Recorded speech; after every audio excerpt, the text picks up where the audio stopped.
I'm Yui Sasajima, and I am a senior in the Lemelson Anthropological undergraduate honors program at UCLA. Over the past 2 years, I've been working on an ethnography on Quechua women of the Ecuadorian Andes to explore the complex processes of identity making through narratives involving the land. My fieldwork consisted entirely of unstructured, person-centered interactions with indigenous Quechua women in a rural parish called Cangahua in northern Ecuador.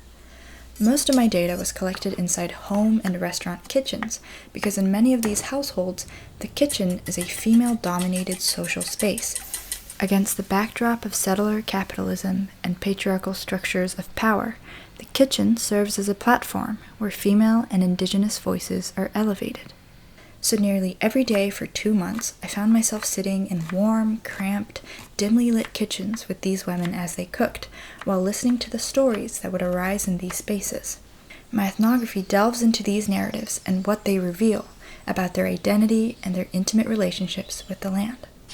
My methodological approach prioritizes literature on indigenous epistemologies, or theories of knowledge, and diverges away from positivist understandings of the relationships between humans and their environments toward an anthropology beyond the human, which requires us to challenge our own ontological assumptions or ideas about reality and existence.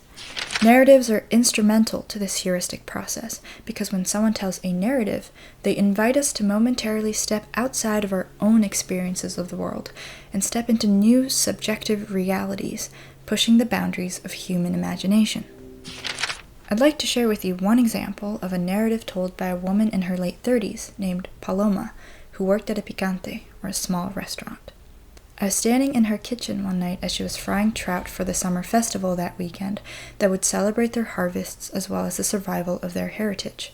As she was tossing the salted fish into the sizzling pool of oil, she told me that a lot of the trout in the region come from a big lake up north called Yawarcocha, which translates to Lake of Blood.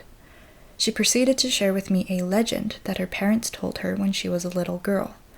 Long ago, there was a brutal battle at that lake, surrounded by mighty volcanoes, between her ancestors and the Incans who were trying to take over the land.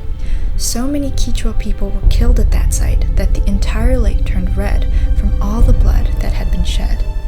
But it was because of their valiant efforts to protect their land and their people that their community ultimately survived, and the reason Cangahua still stands today.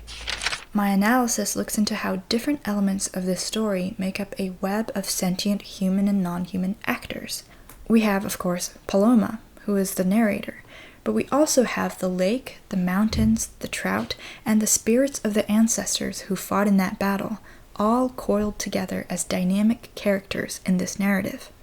Through Paloma's performance of telling me this story while cooking the trout, these characters come to life, and a fragment of Quechua history and their link to their ancestors lives on. The fish ends up catalyzing this whole cycle of producing and reproducing Quechua ideologies through language. The community comes together to celebrate their ancestral heritage, which leads to Paloma spending an evening frying trout to sell at the festival.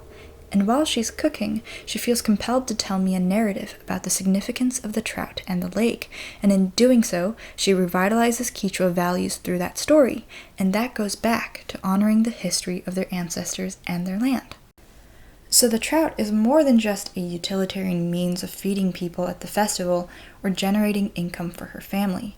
In Paloma's world, the fish is a social actor that evokes dialogue regarding their ancestral heritage, keeping it alive and relevant at a time when the youth of the community are no longer interested in working in agriculture and tending the land that has sustained their people for so long.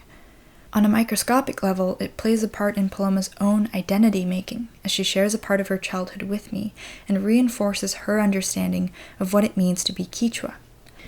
In order to wrap our heads around how fish could possibly be a sentient actor actively involved in someone's life, we can turn to the indigenous anthropologist Zoe Todd's concept of fish pluralities to explore all the different ways people know, define, and interact with fish.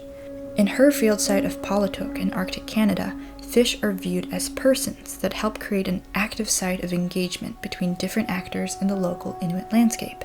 Fish play an essential role in politics, social interactions, the economy, and the collective identity, and all the locals and non-locals abide by a code of respect toward them.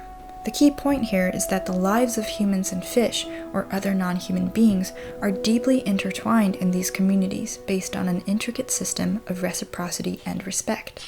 In Quechua cosmology, there's a figure who beautifully represents this phenomenon, frequently brought up by my interlocutors in their stories.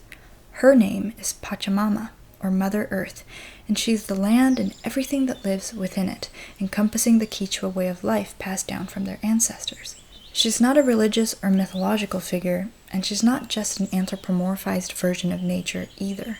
In these women's stories, she is a feminine embodiment of the cosmological ideologies that are intrinsic to their female and indigenous experiences.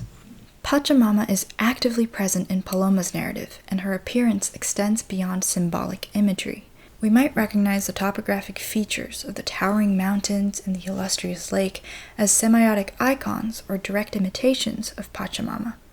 But the trout and the ancestral spirits and Paloma are also part of the landscape, making up the holistic entity that is Pachamama, woven together by the threads of a shared history and a sentient ecology.